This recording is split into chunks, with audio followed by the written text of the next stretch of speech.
A santidade não é apenas para alguns, mas para todos, e cada um na condição de vida em que se encontra.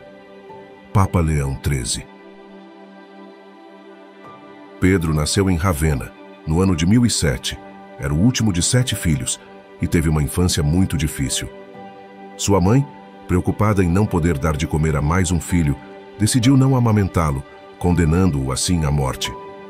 Uma amiga de família, ao ver que a criança sofria de cianose, que é um problema gerado pela má oxigenação do sangue, o pegou e cuidou dele. Após ser repreendida, a mãe cruel percebeu a sua aberração momentânea e voltou a nutrir o filho caçula. Ao ficar órfão, Pedro foi criado antes pela irmã Rodelinda e depois por um irmão, que o maltratou e o obrigou a fazer os serviços mais humildes.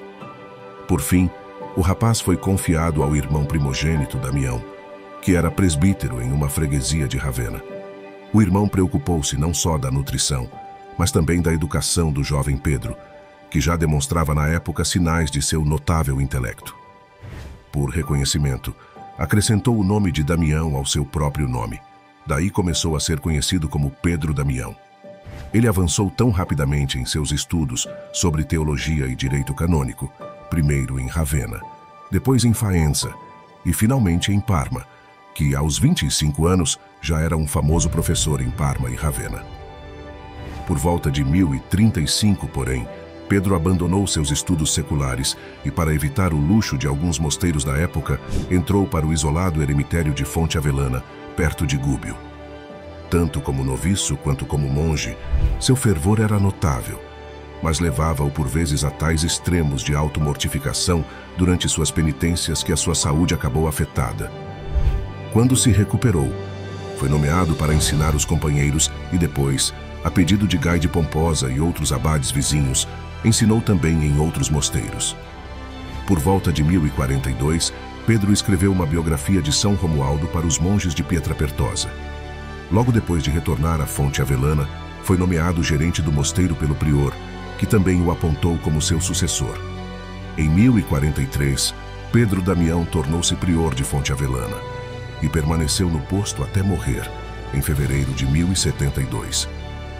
Um dedicado defensor de reformas tanto no clero quanto nas comunidades monásticas, Pedro introduziu uma disciplina mais severa, incluindo a prática da flagelação chamada de a disciplina. Sob seu comando, rapidamente tornou-se famosa modelo para outros. Até mesmo para a grande abadia de Monte Cassino, eremitérios filiais foram fundados em San Severino, Gamônia, Acerreta, Murciana, San Salvatore, Cítria e Ocri. Contudo, fora de seu círculo mais imediato, Pedro teve que enfrentar muita oposição às suas formas extremas de penitência, mas a insistência do monge garantiu a aceitação de seus métodos, a ponto de ele ser obrigado no futuro a moderar o zelo demasiado de alguns de seus próprios eremitas. Apesar de viver no retiro de um claustro, Pedro Damião acompanhava atentamente a igreja e, como seu amigo Hildebrando, o futuro Papa Gregório VII, lutou para implantar suas reformas numa época de grande decadência da vida religiosa.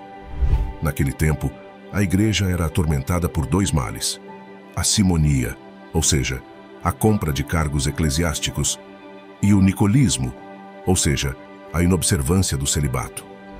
Quando Bento IX renunciou ao seu pontificado em nome do arcipreste João Graciano, que viria a ser o Papa Gregório VI em 1045, Pedro comemorou a mudança e escreveu para o novo Papa, urgindo-o a enfrentar os escândalos que atormentavam a igreja italiana, apontando nominalmente os corruptos bispos de Pesaro, de Città di Castello e de Fano.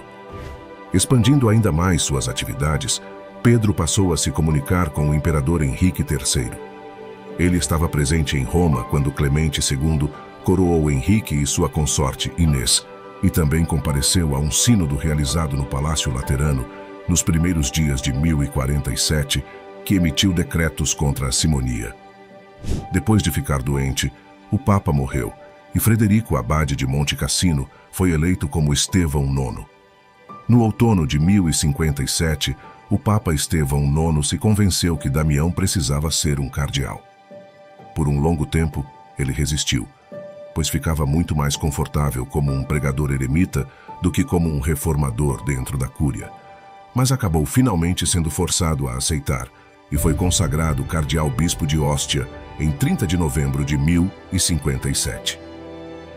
Além disso, ele foi nomeado também administrador da diocese de Gubbio. O novo cardeal ficou impressionado com as grandes responsabilidades de seu novo cargo e escreveu uma incômoda carta aos seus companheiros cardeais, exortando-os a brilhar como exemplos perante todos. 4 meses depois, Estevão morreu em Florença e a igreja novamente caiu num desgastante cisma. Pedro combateu vigorosamente o antipapa Bento X, mas acabou sendo vencido e retirou-se temporariamente para a Fonte Avalana.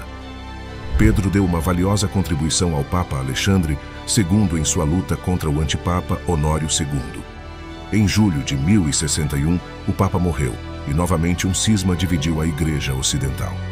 Pedro usou de todos os meios à sua disposição para persuadir Honório II a recuar, mas não teve sucesso.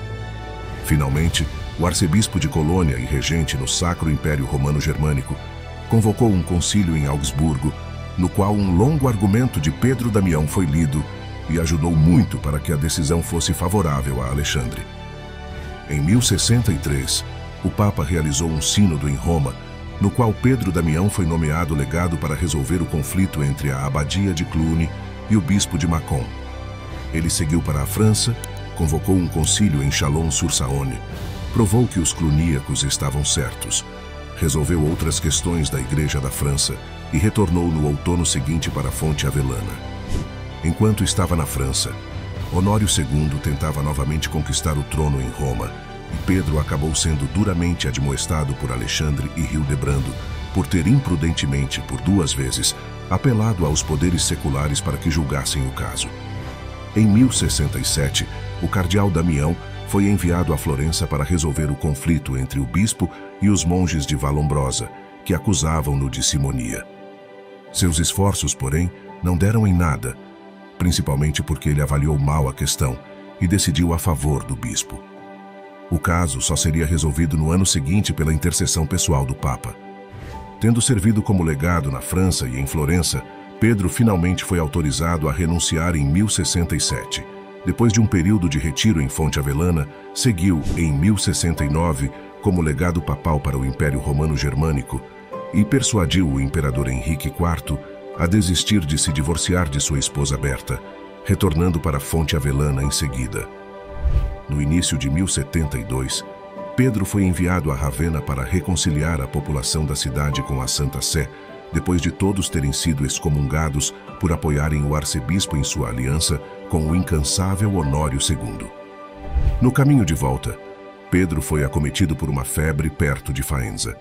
Ele permaneceu enfermo por 1 semana no mosteiro de Santa Maria degli Angeli e, na véspera da festa da Catedra de São Pedro, ordenou que o ofício da festa fosse recitado e, no final das laudas, morreu.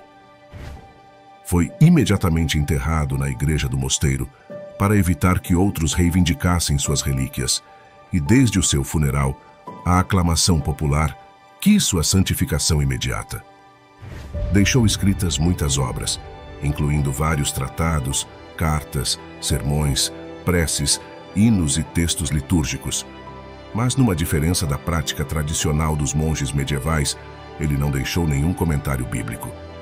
Pedro Damião foi canonizado e feito doutor da Igreja pelo Papa Leão XII em 1828. Seu corpo já mudou de lugar 6 vezes e desde 1898 está numa capela dedicada a ele na Catedral de Faenza.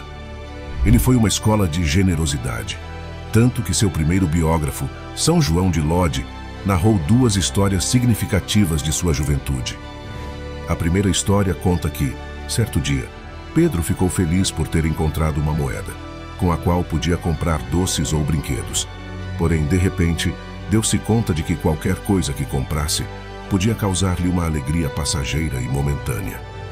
Por isso, decidiu levar a moeda ao sacerdote para que rezasse uma missa pelos seus pais falecidos. A segunda história conta que, ao almoçar com um pobre cego, pegou para si um pedaço de pão branco, de qualidade melhor, e ofereceu ao hóspede um pedaço de pão escuro.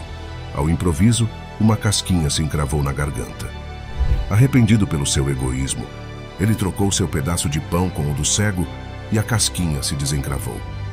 Este episódio levou-o a convencê-lo definitivamente a consagrar-se a Deus e a abraçar a vida monástica.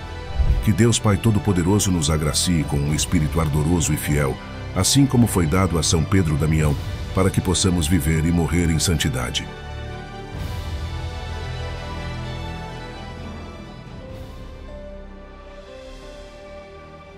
Ó meu amado Deus, que inspiraste São Pedro Damião com um ardente amor por vossa justiça e a verdade do Evangelho, concedei-nos por sua intercessão a graça de viver uma vida de dedicação e serviço, imitando sua generosidade e seu zelo pela reforma da Igreja.